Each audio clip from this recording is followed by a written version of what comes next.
Live from the Marley's Mancunian studio, Miles Platin in Manchester. Hello, Manchester! This is the fourth one. It is MMTV 4. Thank you for joining us in the studio, and a big hello to everyone watching at home. It is our Christmas special. We have got the best one lined up ever, so whether you're in the studio or you're watching at home, please do share it. Let's get everyone in the world watching it, because TV's crap and we're brilliant, and this is real. This is real.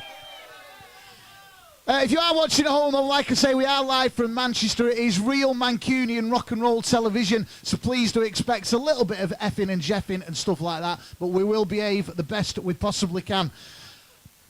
What he said. Okay, listen, ready for this. On the show today, we are going to be talking to artist Jay Wheeler. We're going to be talking to ex-City and United player John Macken. We've got former welterweight champion Mike Jennings. We've got top mod poet P. Wilkie. From the Happy Mondays and all-round Mancunian legend, we've got Bez. We've got live music from the radio set from Karen Noble. Karen's here. We've got live music from the Modern Family Unit. And we've got Vince Vega and MC Tunes from the Dust Junkies. Once again, though, if you are watching at home, please do share this. It's MMTV4 live from the Marley Mancunian studios in Manchester. To open up the night, Manchester, will you please put your hands together and welcome one of our favourite bands at the moment. Make some noise for Partisan.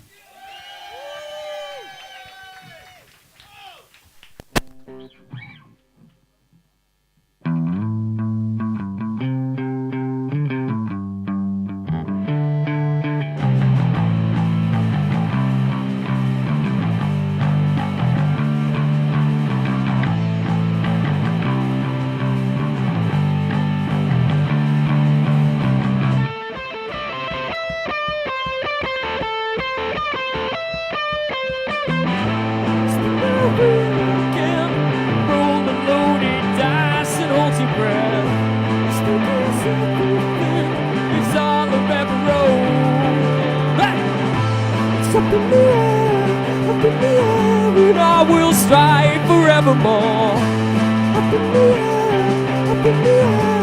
Up in the air, 'cause I sold my soul for a bet.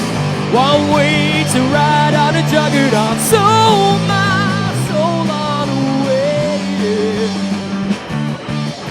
Sold my soul for a bet. One way to ride on a juggernaut. Sold my soul to wait.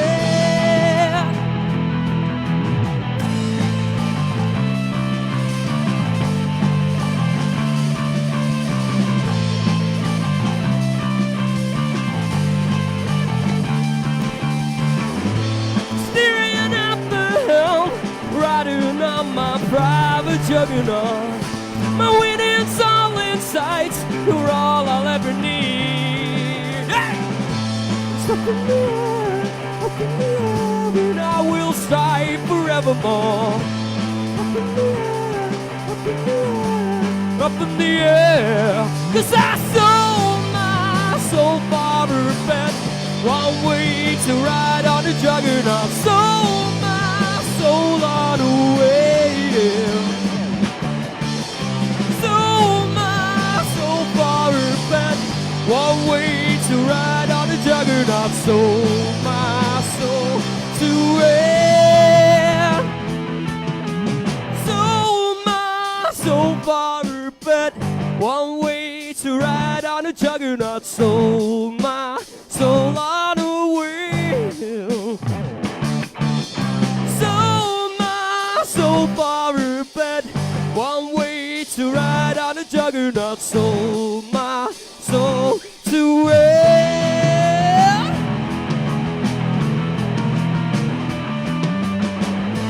It's up in the air, and I will strive forevermore.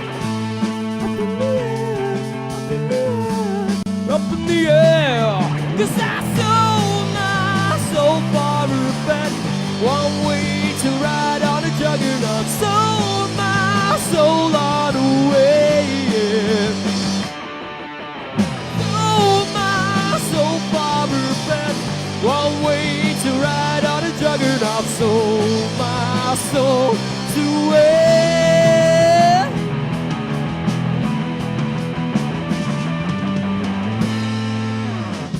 Cheers, thank you.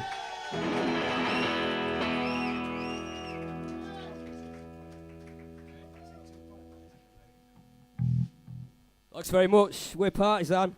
I'd just like to say a big thanks to Georgina Robinson, Anton and MMTV for having us on tonight. Very much appreciated. Give them a big round of applause, come on! Woo, woo, woo, woo. This is our current single, it's called Oxygen.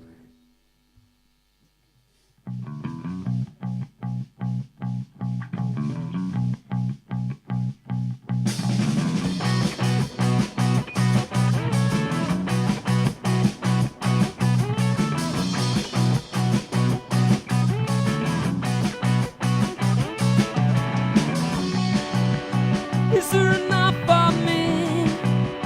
Is there enough for you? Or is there enough for two? There must be enough to breathe. Yeah, oxygen release. Ha, ha, ha, ha! Are we too blind to see? Are we too drunk to feel? Denying ourselves the truth. There must be enough to breathe. Yeah, oxygen release. Yeah. Slicing through the air, light that cigarette now. From nothing to despair, yeah, yeah. So talk to me. Let me see you in those eyes. Just talk to me. Let me be the one, yeah, that keeps you breathing.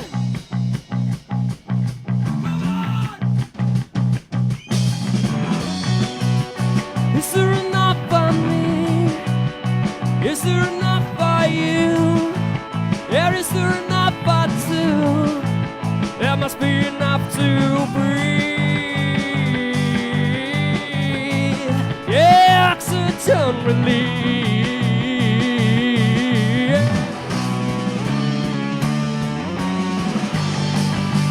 Slicing through the air, light that cigarette now.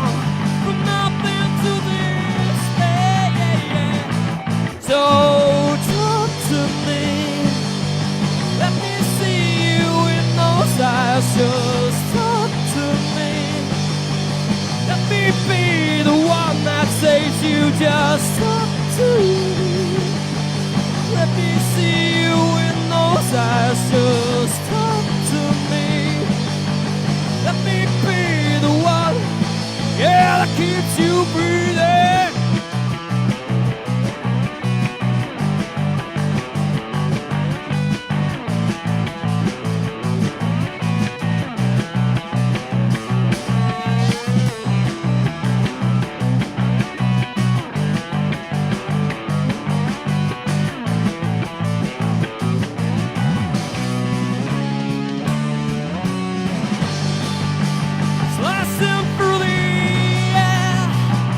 That cigarette now. From nothing to despair, yeah, yeah. So talk to me. Let me see you in those eyes. Just talk to me. Let me be the one that saves you. Just talk to me. Let me see you in those eyes. Just talk to me. Let me be the one, yeah, that keeps you breathing.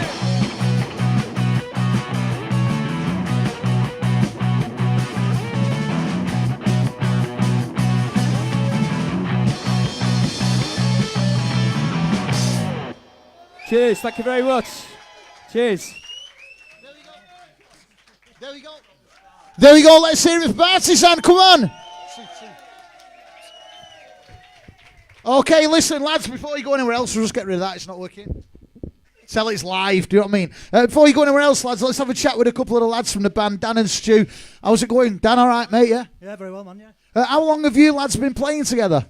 As this trio, with Leo about a year, just over a year, to be honest, and before that, various incarnations of drummers, and yeah. So. Drummers. It's always drummers, isn't it? I'll tell you what though, in that year though, you've done quite a lot of stuff. You've been on tour, you've supported Baby Shambles, Status Quo, The Damned and all that kind of stuff. What's been your highlight of doing all of that? I hate to say it, but it's literally just before Leo joined when we went to America and played at the Whiskey. So the best part of the band was before the drummer joined? Yeah. No offence, man, but yeah. Yeah, we played at Pianos in New York, and then we went down to the Whiskey A Go Go and played in Los Angeles as well. And that was shit hot, man. Yeah. So for people that are watching at home on MMTV4 or in the studio and thinking they're top them, which obviously everyone is thinking, aren't they? You know what I mean? That's what they're thinking. If people want more information or want to come to any gigs or anything like that, where do people look? Where are the gigs coming up? You can look on Facebook and find us under Partisan. We are Partisan on Twitter and Partisan 77 on SoundCloud. Wow, I can't remember how many. Yeah. He was whispering it. Ladies and gentlemen, will you make some noise, Manchester, for Partisan? Come on.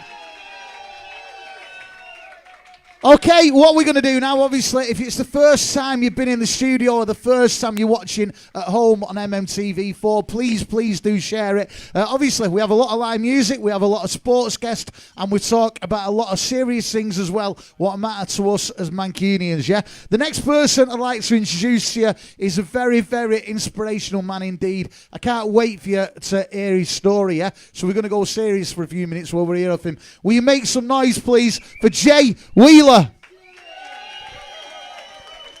Come and join me, Jay. Come on, man. It's nice, isn't it? Pictures and stuff, do you know what I mean? What do you think of the Christmas tree? It's all right, isn't it? Listen, Jay, right, I don't know the full ins and out of your story, so what you're going to tell me now is new to me like it is to the people watching at home, to the people in the studio. I'm going to put this here because this is part of... We'll just move it. Just knocking up pictures over. This is part of the Love Art campaign. Can you just tell us a little bit about the Love Art campaign?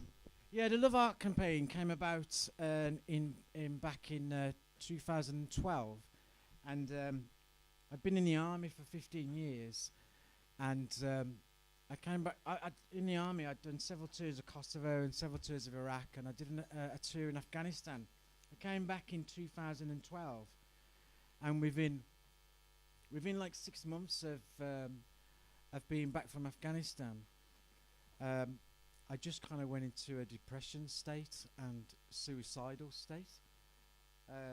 I lost a really good friend out in Afghanistan, Zach, who was only 21 years of age, and that was the first time that I'd kind of, when I was in Afghanistan, I saw several of our boys and girls get blown up into plumes of smoke, but more personal was Zach, because I worked with him every day. So, and then when I came home, I remember I went shopping for like a week. I just every day just went into HMV, to be honest, every day.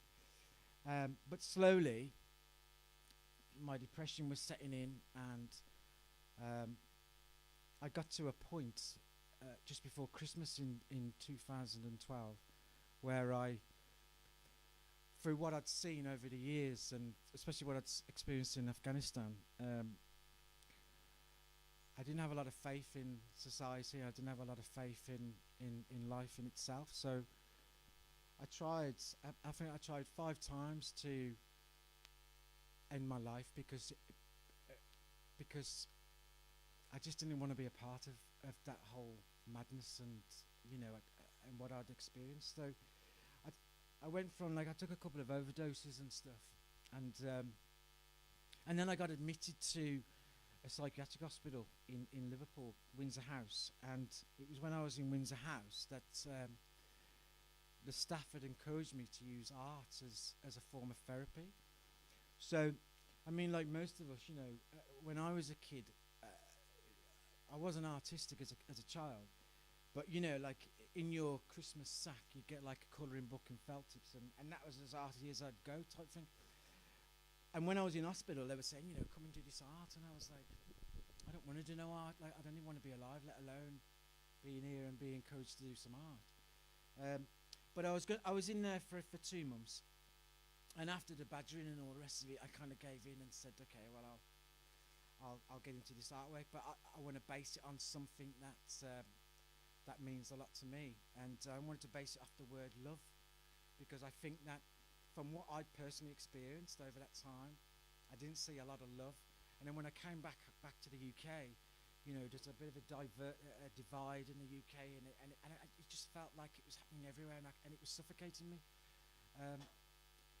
And so I said, right, okay, I'm going to start this love thing. So what I did my duration in hospital, and when I finished hospital, I had to go back for 6 weeks, every day for 6 weeks, as part of the occupational therapy thing.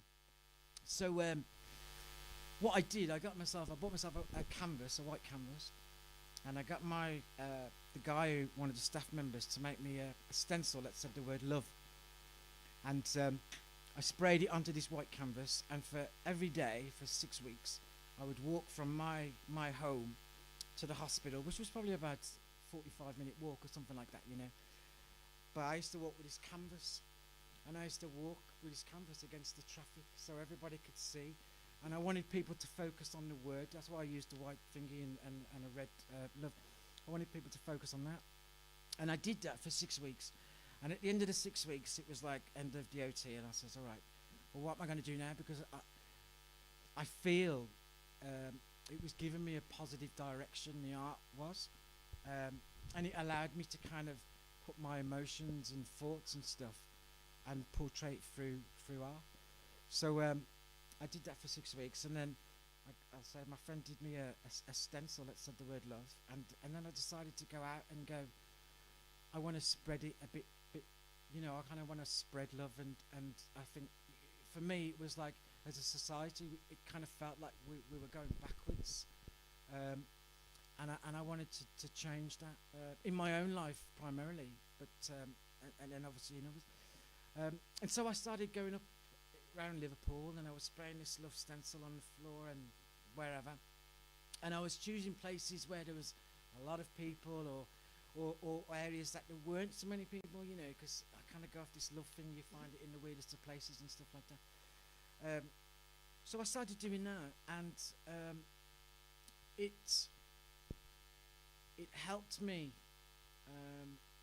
It helped me deal with the depression, because after the several suicide attempts, and you know, my friend was saying, look, you know, this is the bigger picture. You're not gonna be able to kill yourself. You know, there's something else waiting for you. So I'd got to the stage where I think I took like 3 overdoses. I'd slit my wrists, and my last one was in 2015, where I tried to hang myself. And when I came out of hospital after that period, I felt like that wasn't going to work for me, and I didn't have the balls to go and jump in front of a train or jump off a bridge or anything like that. So when I came out of hospital after all these attempts to take my life, I kind of said to myself, well, you know, you're not going to do it. So what I did, I got into a frame of mind where I just let myself go. So I wasn't bathing, I wasn't. I just constantly smelt, and I wasn't eating properly, I wasn't drinking properly, and I even got to a stage where my home, I started hoarding big black bin liners of rubbish around the apartment, like my TV and DVD players and stereo, all got launched over the balcony, and then I started weeing in milk bottles and started hoarding them around the apartment, because it felt like that I couldn't kill myself, so I'll go into some sort of self-destruct, and that's how I literally wanted to just die and fade away. And you know, the the rubbish and the bottles of wee and stuff sounds disgusting. And it was, and it was disgusting. But I got that deep in depression that I didn't care. I have a beautiful daughter, you know, she lives in Wolverhampton, and I didn't give her a second thought when I wanted to end my life. So then it got to that stage of what I was doing, I was getting up and I was leaving this home of this mess, and I was going out and I was spraying the love tag in around the streets and stuff, and I'd go back home and I'd go through my front door, and then the reality would be, this is how I'm living. And I lived like that for about 8 or 9 months. And what happened was that my front door to my apartment was insecure because the police had previously kind of gained access to and all the rest of it, you know. So my door was never 100% secure. And I went out this one day and I went out spraying. I must have only been out for about 2 hours or so, and I came back home. And as I was walking down my corridor, I see my door was ajar, and I was like, and I went in, and I'd actually been burgled, and you probably wouldn't have been able to notice that at the time, but I'd got burgled, and I collect. I'm a bit of a geek. I collect, all based on the MMTV show. I collect toy memorabilia from 1983 to 1987.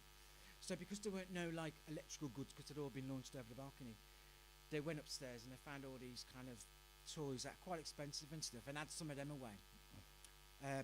And I always kind of the positive that I take from getting burgled was the fact that he must have thought, you know, oh yeah, it's a nice, because it's a nice apartment block, and he must have thought, oh, bang on this, get some money out of here. And he walks into my apartment and there was bottles of piss and bags of rubbish. So I don't think it was probably a successful burglary as he kind of made out that he wanted it to be. And then what I did, I felt that I had to call the police. So I called the police, and the police came within half an hour or something. And the police officer was more interested in how I was living to actually being burgled. And so what he did, that police officer then went away, spoke to some more police, and like a burglary section came and saw me, detectives. And they saw how I'd been living. And they went back to the police station and they kind of got in touch with SAFA. Now, SAFA is it's a military charity, and what they do, they help ex-servicemen and their families going through difficult times. And they'll get funding for you and stuff like that. So they notified SAFA, and this guy came to see me, and he's an ex-services himself. He's an old boy, but he's ex-services, and he just kind of, he approached me in a way that I had to listen, you know, because at that time as well, I was very angry, and I was very kind of, I just didn't have time for people, you know. And so SAFA got involved, and excuse me, we applied for funding and stuff like that, and we got to redecorate my whole home and new furniture and all of that. And so as a consequence of that, through doing the love tag, I do artwork as well. And so what I do, I'll create artwork and I'll sell it, and I'll raise money for SAFA, and I'll raise money for mental health. Would you say that incident of you being burgled, which obviously, would you say that was the turning point? It was a godsend, the big, because up until that point, nobody knew. Like, I would go out and I did a love tag, and doing the love tag and stuff, it gets me involved with a lot of people, you know, and charities and organisations, and I love all that. But yet it was. Sorry, can I just ask, you were going out doing the love tag and stuff, spraying and stuff like that. What part of the country was that? Was that? It was initially in Liverpool. It all started in Liverpool, and then I just started expanding it and travelling up and down the UK. Did you find that people were frowning upon you for doing that, or did you find you were getting a lot of support and people? I was blessed because that's the story and stuff kind of went into the local newspapers in Liverpool and stuff like that, and then Victoria, Derbyshire got a hold of it, and so I went down to London, and I went on there, and I told them what I'm telling you now, and it kind of stemmed from there. So people, once I'd explained why I go out and spray this word love, I don't think people were seeing it as some sort of, you're causing kind of criminal damage or something like that, they saw it as something else. And the reason I did it was I wanted people to see the word in their busy day-to-day life and just think for a moment what it means to them. That's all. What love. I'm not here to put anything on anybody. I'm just here for you to understand that. You've obviously turned your life around. Your story is so inspirational. It's something that myself, the people in the audience, people watching at home can't imagine. If you had to look back, if anyone's watching this, whether it be live or in the studio, and they've been through maybe not what you've been through, but a similar kind of thing, what advice would you give them? Well, I get this question asked a lot of times, and it's difficult. It's difficult to answer because when you're that deep in depression, you don't want help. It's hard to ask for help. It's hard to put yourself out there. And as well, we live in a society that, social media and appearance and all this matters. So. You talk about your art, which is obviously a big turning point in your life. Listening to you, I've never met you before today. Listening to you, I feel that art is the one thing that's probably kept you going. Whether it be the what you do, the spraying love. If people want more information about the work you do, they want to donate to any of these amazing charities. Where do people find out more about you, your story, the work you do, and where they can obviously donate and get your works of art? Where can people find more out? You can find me. I've got a name called Love Art Global, so I created. Love Art Global, everybody at home, make sure you get that, yeah? Love Art Global. So I've got Love Art Global on Twitter, Love Art Global on Instagram, and Jay Wheeler on Facebook. But you can see from my profiles and stuff, there's links on there for SAFA. Again, like I said, SAFA help, ex-servicemen and their families. And there's also links on there for mental health as well. And also, I think what's really kind of helped me, I get some fantastic support for what I do. I really do. And I've been a couple of years ago, I was in London, and I went down to Brick Lane, and the whole thing with Brick Lane, the council gave it to Banksy, and Banksy says, street artists, come along and do your thing. So I went down there, and I put the love tag down there. And when I sprayed it, and I got up, and there was a policeman there, and he was going, you shouldn't be doing that, should you? And I was like, well, no. And what I did, I quickly told him my story. And luckily, he had this Help for Heroes kind of wristband. So he was like, okay, I'll de-arrest you and take your spray paint and you can go on your way. And that was brilliant. And then a couple of months later, on my birthday in Liverpool, I got up. I had a bottle of beer and thought, yeah, I'm going out. I'm going to do some spraying on my birthday, something positive. And I went out, and I got caught by the police. And the police took me back. They arrested me for criminal damage. They took me back to the police station. Now, unknown to me at the time, the police officer that arrested me for criminal damage was the police officer that actually saved my life when I tried to hang myself. And I didn't recognise him at the time. And he was like, yeah, I was the guy that was. And then they put me in a cell, and I went out and did the interview. And he said at the end, is there anything else you want to say? And I said, look, I've broke the law, I've committed criminal damage, blah, blah, blah. But I said, this is, and he said to me, it sounds like it saved you. And I says, art saved my life because it's the only thing that I gave time to. Amongst, my family, my friends, didn't matter. It was the art that brought me out of it. It wasn't anybody else or anything else.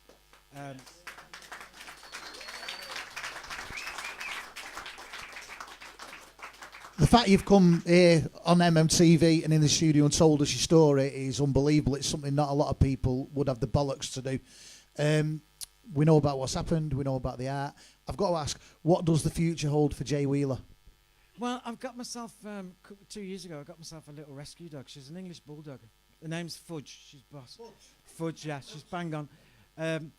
So she makes life at home, because I live on my own. So she makes life at home a lot more better. The Love Art Global is going really well. In 2013, I won the Temple Art Award, and in 2015, I won the Liverpool Recovery Award for doing that. So yeah, it's and also as well. I mean, I'm working with she's here actually, Lynn Anders, who is she's a creative makeup artist. So I'm working with Lynn now and doing that. Hi, Lynn. And I'm also working with a really good photographer, Karen O'Donnell, and she kind of, where before I would take a photo of my work, she captures the bigger picture of it. So I've got the right people in my life. I've got positive people. I've got my therapy. I'm doing therapy at the moment, which is going really well. I've got a CPN. I've got a good doctor, and I've got a good SAFA caseworker. So, and I've got solid friends, solid people in my life. And that's making my life a hell of a lot better. Well, I tell you what, it is absolutely brilliant that things are going the right way. Quite often we have guests on the show and you think, yeah, I can imagine that. What you've been through, your life story is something that most people, majority of people watching this, won't have to go through. Your story is truly inspirational. You're a remarkable man. What you're doing for charity, raising money out, is unbelievable. Manchester, can you please make some noise for one of the most inspirational people we've had on this show, Jay Wheeler.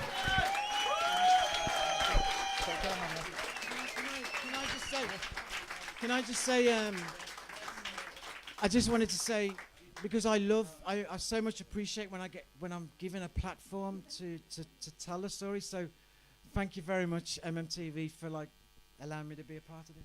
Brilliant. Jay Wheeler, Manchester. And like Jay said, all of his information and stuff you can find on all the usual social media sites. But like I say, we are lucky to have some amazing people on here, but not that have real life stories like that. The fact he's turned his life around the way he has is pretty special. Do you know what I mean? Jay Wheeler. Okay, listen, MMTV, we have got some more live music coming up soon from Karen Noble of the radio set. Really looking forward to you performing for her. First of all, though, we've got another guest to introduce to you up on this here little stage. He is a former welterweight champion. Continuing with our sports theme on MMTV, will you please make some noise for Mike Jennings?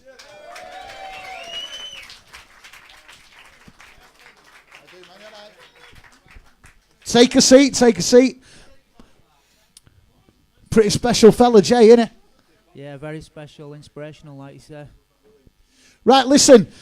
Okay, just a few things about Mike here. Right, he's won the English welterweight title, the British welterweight title, the international welterweight title. Out of 39 professional fights, he's won 36 of them. What can I say, Mike Jennings? Come on. When you were a kid and you started and you got into boxing, did you expect your career to go as it did? Did you expect it to go as far as it did? No, I just took each fight as it were, to be honest with you. I started boxing when I was 13, that's 28 years ago. And my younger brother my oldest brother went to the boxing first. And then I followed. My younger brother, he went the week after, and then I just went out the week after that. And after my first season in boxing as an amateur, as a kid, I did really well. So it weren't something, I want to be a world champion or a British champion or anything. It was just something I always fought for my next fight. My next fight was always the most important. You grew up in Chorley. Was there much of a boxing scene around there as a kid? Yeah, there was a local boxing gym in Chorley, and we used to travel all over the show. And I boxed for England as a schoolboy, so I used to go all over the world. I boxed in Russia and different places. So we used to get about. I was always in Manchester, boxing in Manchester, Liverpool, London, all over the country, basically. When you look back at your career, like I said, it was an amazing career you had. You won loads of titles, 36 out of 39 professional fights you won. Is there any of them fights that you remember that you think, yeah, that was favourite part of my career? Yeah, I boxed Jimmy Vincent for a British title at Reebok in Bolton, and I knocked him out in the first round, so that was pretty, First round, everybody. that was pretty good. I remember after the fight, actually, because I dreamt about the fight weeks and weeks before, hundreds and thousands of times in my head, and I was in the shower afterwards, and I was actually nipping my arm thinking, please don't wake up. I was thinking, is it a dream, this? But no, it wasn't. I woke up the next day and had the belt, so that was an highlight. And also when I boxed Miguel Cotto at Madison Square Gardens in New York, I was top of the bill there, 20,000 people there, and it was pay-per-view and all the rest of it. So that was an highlight as well. Something to look back at. Something to look back at for the kids. When you stopped doing the professional fights and all that kind of stuff, did you have a little bit of time out, or did you think, right, I want to carry on in boxing one way or another? No, when I retired because I had surgery in both my shoulders. I didn't want to retire. So after that, I was got a little bit down and stuff. You know what I mean? Because it was taken away from me. It's something that I'd done from being 13 up until 32, which was 9 years ago. It was 9 years ago when I retired actually. And so I just got a bit down. And then my younger brother, he was doing unlicensed boxing, and he asked me if I'd train him. So I started training him. Then a few of his mates came in. They said, "Will you train me?" So the next thing we said, "Yeah, we'll train you." We've got a gym together now. We train kids, we train schoolboys, senior boxing amateurs, and professionals as well. And we do a lot of work with the kids what have been thrown out of mainstream schools, you know, what have been expelled and stuff. Where a lot of other people won't take them on. So we're pretty busy with them as well. The good kids, to be fair. And whereabouts is this? Where is your gym? Charlie, Jennings Gym, it's called. Jennings Gym in Charlie. When you got involved with that, when you was doing your boxing as a career and you were winning all these fights, did you imagine that one day you'd have this gym and you'd be looking after kids that are perhaps, you know, took the wrong path in life? Is that something you thought you'd end up doing? No, not to be honest with you. Like I said, even when boxing, it just happened, and it goes like that. Like 28 years of boxing, it's like I can remember every bit of it. To be honest with you, I could tell you a million stories about. I'd be here all night. Yeah, like Fat Night just said. Then I was in a band as well at the time. The band called The Shocks. We used to support Ian Brown all over the country and stuff like that. Yeah, we're going to get on. Yeah, we'll get on one time actually. I've not played for a bit though, so a bit rusty. But no, it's not something I planned on doing. If I'm honest with you, I didn't know what I was going to do after I finished boxing, because that's all I'd ever done. Do you know what I mean? So I hadn't got a clue what I was going to do. Probably just go and get a job. You've had the gym for 9 years now, Jennings Gym in Charlie. What does the future hold for the gym? Does it carry on? You must have turned so many kids' lives round with what you do. You know what I mean? What does the future hold for the gym? Is it to continue that amazing work what you're doing? Yeah, obviously we can turn kids. Well, we're doing it at the minute. We're in process of doing it now. We've got a few kids what have been chucked out like the mainstream schools. They come into our school, into our gym. They're all smoking, not in the gym, but they smoke weed. They're drinking on the weekend. And we've transformed them. A couple of them kids now, they're going to be fighting soon as amateurs, you know what I mean? So they've stopped all that. They've gone on a healthy lifestyle. The parents are always phoning us up, thanking us and all the rest of it. So it's obviously we focus on that. But then we've got the professional side. We have Matty Askin, British Cruiserweight champion. Scott Fitzgerald, he was a Commonwealth gold medalist. Mark Jeffers, he trained with us as an amateur. He's 9-0 as a professional. Adam Little, English light welterweight champion. He's had 21 fights, won 19. Jack Armfield, he won a WBA international title off Gary Ryder on the Anthony Crawler undercard actually at Emian Arena. So yeah, we're just going forward, just plodding on as you do. It's brilliant what you're doing, you know what I mean? So not only are you one of the country's top boxers, you're also changing kids' lives, and I'm sure there's many years left that you're going to be doing that. Thank you for joining us on MMTV4. Mike Jennings. Okay, Manchester, it is MMTV4. If you're in the studio, if you're watching at home, please do share it. Let's get as many people watching as we possibly can. Manchester, are you ready for some more live music?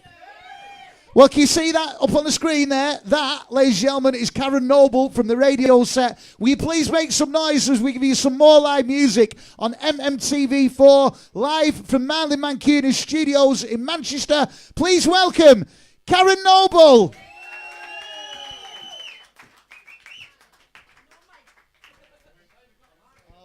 Do you want this? Sorry, Tom. You all right? Right, let him past. Hello. Merry Christmas, everybody. I think I'm the only Geordie round here, no? No? Well, Bez has partied up Geordie land a few times, haven't you? Right, this first song I'm going to do is Envy.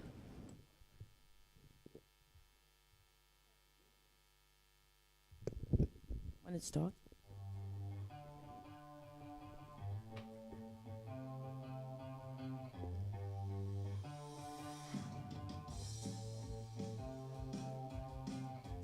Up.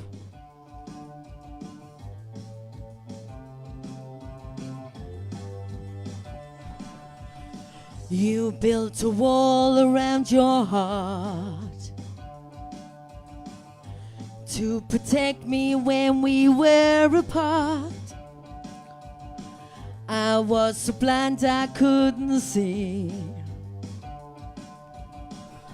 what envy did to me. Jealousy is a part of me. Envy made me feel this way. Jealousy is a part of me. Envy made me feel this way. I opened up and tried to speak, but I guess I'm just too weak. Yeah, I was so dumb I didn't understand what happened to this plan. Yeah, jealousy is a part of me. Envy made me feel this way. Jealousy is a part of me. Envy made me feel this way. Yeah, yeah, yeah.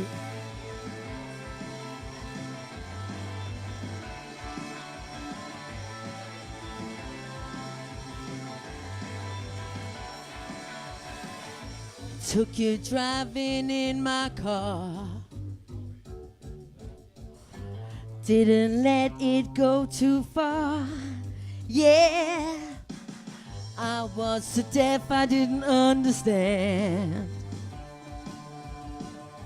what envy had already planned. Yeah, jealousy is a part of me. Envy made me feel this way. Jealousy is a part of me. Envy made me feel this way. Yeah, yeah, yeah.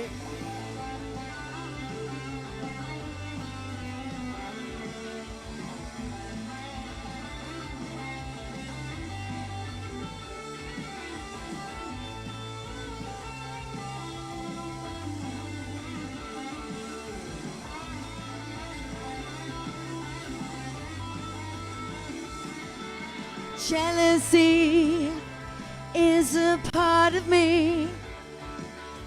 Envy made me feel this way. Jealousy is a part of me. Envy made me feel this way. Jealousy is a part of me. Envy made me feel this way. Jealousy is a part of me. Envy made me feel this way.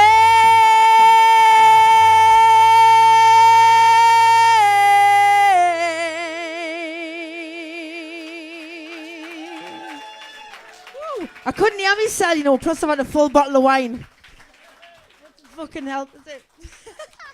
Right, this one I wrote 25 years ago. It's called Long Cigarette.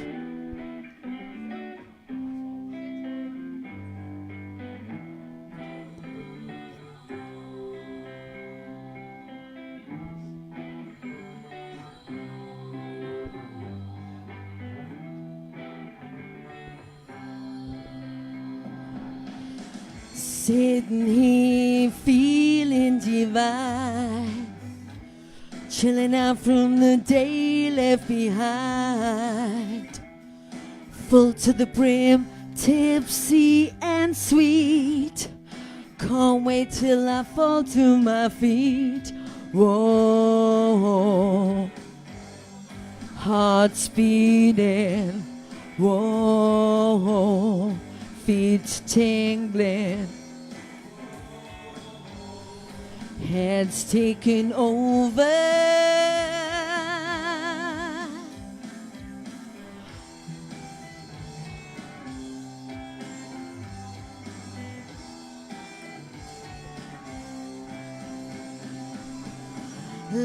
light up a long cigarette, helps me forget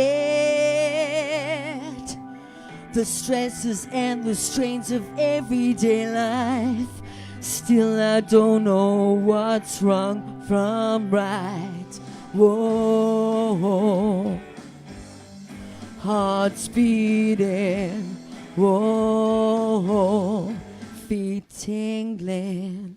Whoa, head's taking over. Fucking hell.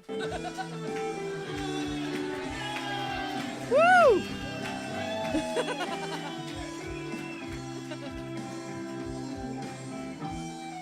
Only happened to me, couldn't it?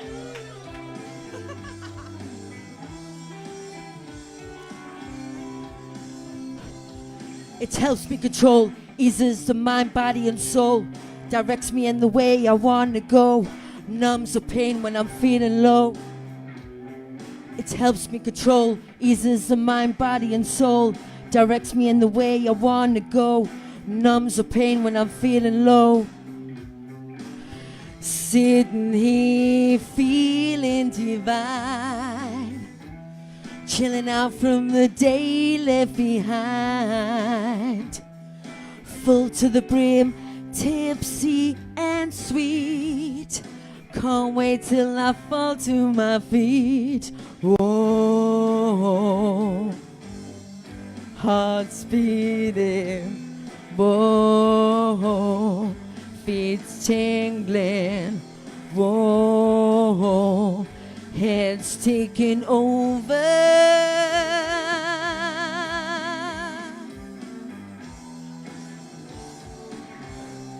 Head's taking over.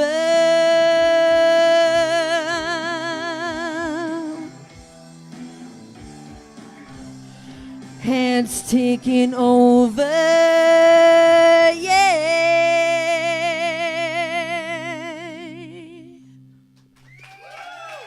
Fucking, I need a long cigarette now. Cheers, babe. There we go. Let's hear it from the radio set. Karen Noble.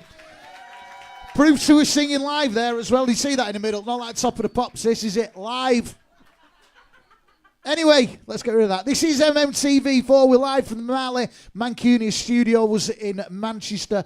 First of all, Karen, let's ask you a couple of questions. How's it going with the radio set? What's going on? Oh, I've had a right carry on with the band. That's why I've gone solo. I've had 3 guitarists, 2 drummers, 2 bassists, and 3 keyboardists. So I've done a solo for a little bit. Other than that, is it all right, yeah? Yeah, apart from that, dandy.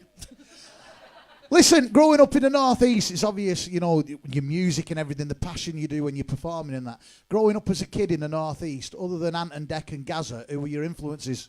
Fuck that. More Chiba, Goldfrapp, Groove Armada, Primal Scream, stuff like that. And Bears. So I'm going to ask you a dead hard question now, right? If I was to look at all the amazing like female artists and female front women over the years, who would you say your absolute idol is? Bloody hell. Amy Winehouse, Pink, Janis Joplin. Don't know.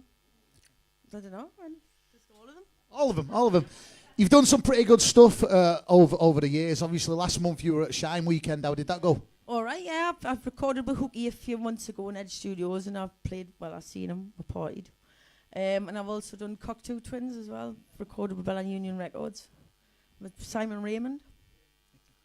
What are the plans for the future then, Karen? What does the future hold? I would love to have a 4-piece behind us again. Are you going to keep this one? Like, are you going to? No, well, you know, the last one self-harmed before I hit the Shine Festival, so I ended up doing it by myself. So hopefully there's a good bands out there that want to join me. You know where They've got to be rock and roll, though, haven't they? You know what I mean? Yeah, sex, drugs, and rock and roll, baby. Manchester MMTV4, make some noise for the amazing Karen Noble. Okay, listen, so far tonight on the show, we've had one of the most inspirational people I've ever met. I can honestly say that. We've had some live music, we've had a top boxer, and now it's time for a bit of football. Have we got any United fans? Have we got any City fans? Well, this next fella's played for both. Will you please welcome up to my little corner over here, top man, Mr. John Macken.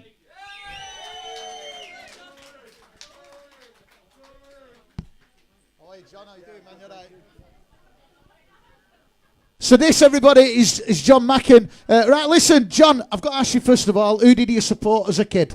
Anyone I played for. Best answer I can give. No, be honest, who did you support as a kid? As a kid, I was growing up, my dad used to take me to City all the time, so you can say that. Then obviously, when I signed for United, I was there for 10 years, so, you know, they kind of swayed it a little bit then. You grew up in Blakely, and at the age of 18, United signed you, and like you say, you went on their books for a long, long time. How did that change your life? You didn't kind of like... You didn't go through all the clubs and then end up at United. You went straight in at the age of 18 to United. How did your life change? How did that come about? It was actually 9 when I signed for them, 9, and went through the schoolboys, it was called at the time. School of Excellence, and they sold me when I was 18 to Preston. That's right. So I went through all that. I didn't make the first team. I played in the reserves, played with some fantastic talent, Paul Scholes, Eric Cantona, you know. So I was very privileged to do that. You went to Preston and you played, if this is correct, you played 189 games for Preston, which is some achievement. You must have some good memories of being there. Oh yeah, it was a fantastic time. I mean, when people say what's it like to be a footballer, what do what does it mean? Well, to me, it's memories. It's creating memories. It's creating moments that people will remember for the rest of their lives. And 10, 15 years later, they'll come and they'll remind you of it. Yeah. And that's what being a footballer is all about. Listen, in 2002, you moved over to the blue side of Manchester and played for City. I've got to ask the question, and you've just admitted that you went watching City and stuff. How did it, I'm going to upset some people here, including Fatneck. How did it feel when you scored that goal against United for City?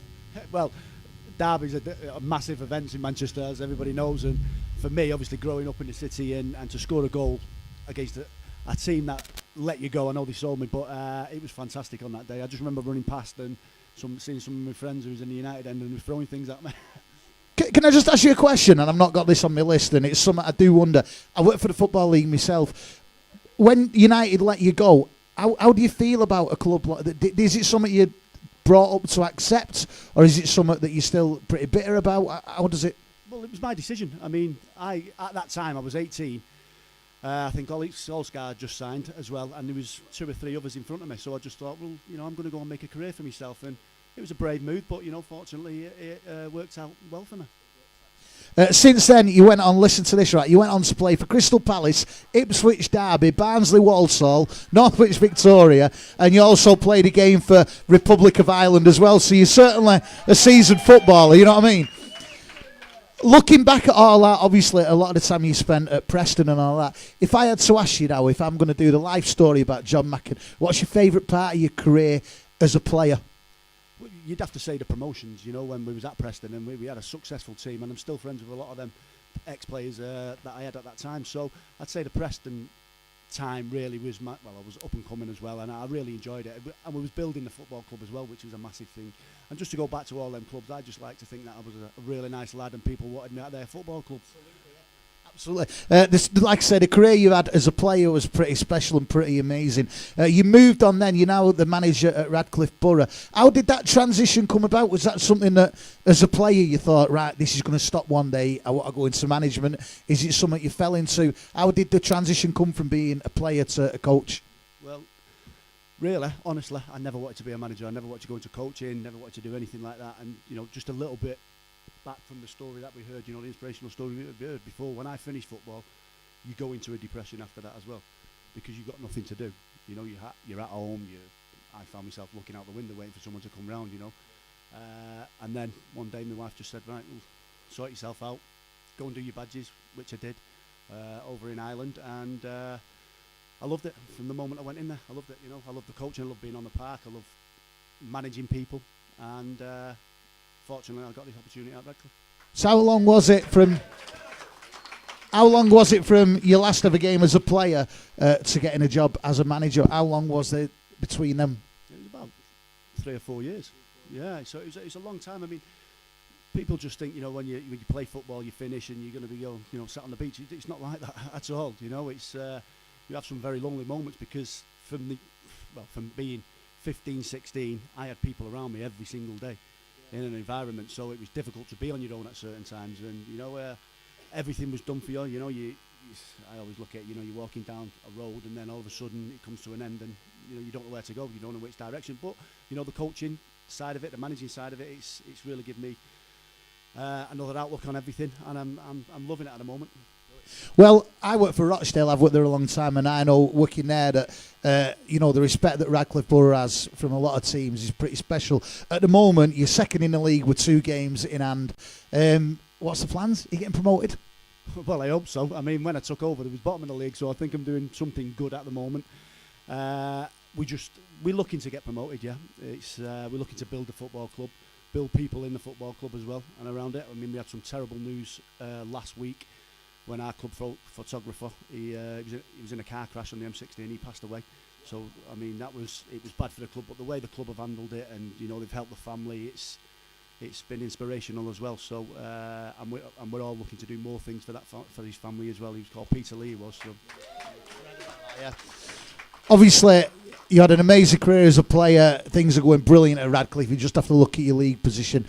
From all of us in Manchester and MMTV, all the best for the future. Good luck with Radcliffe Borough and good luck with whatever happens for John McIntyre.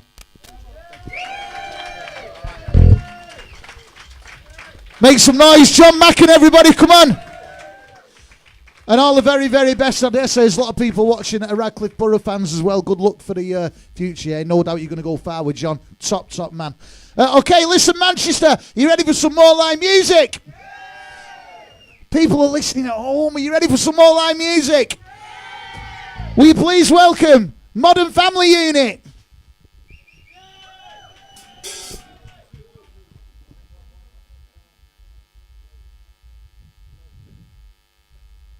Hello. On the evening we're having a vote of confidence in the government. I think we should be voting on whether Theresa should be executed or have her head chopped off. What we're going for. Yeah.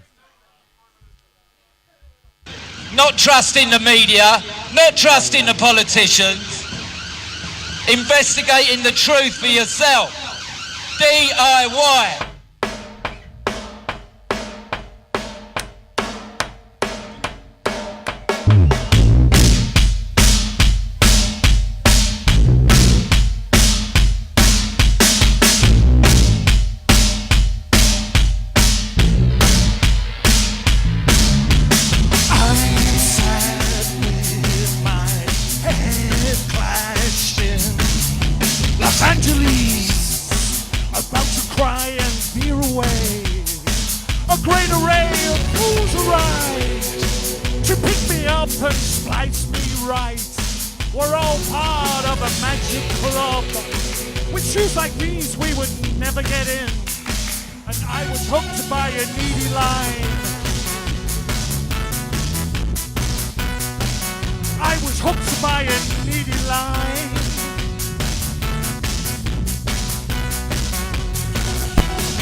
Who's breaking the law?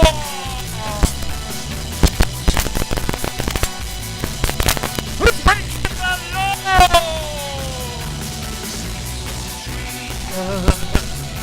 Say he was a dreamer. Say he was a dreamer. Say he was a dreamer. Oh.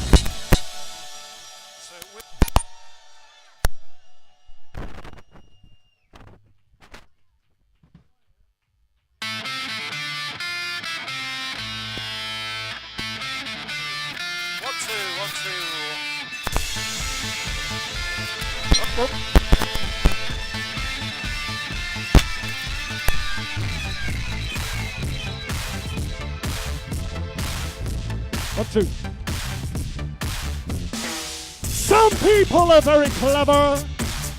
Some people are good and they want to be happy. Some people are born idiots.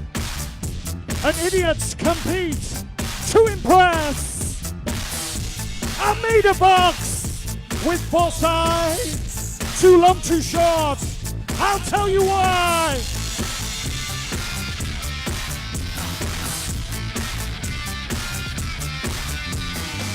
Idiots compete to impress. Vanity board from Vanity Bouts in Idiot Land. The idiot eats his own bile. He thinks it tastes so sweet. He thinks it tastes so sweet. I made a box with 4 sides. Too long, too short. I'll tell you why.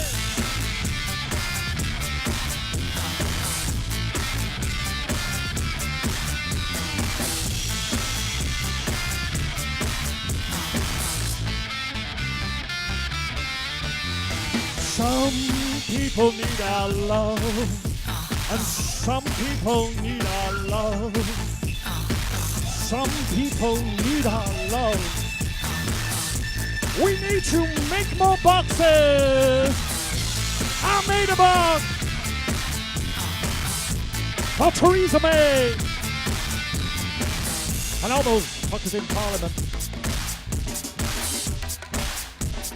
Do not attack me for having no need to believe in. Do not attack me for not having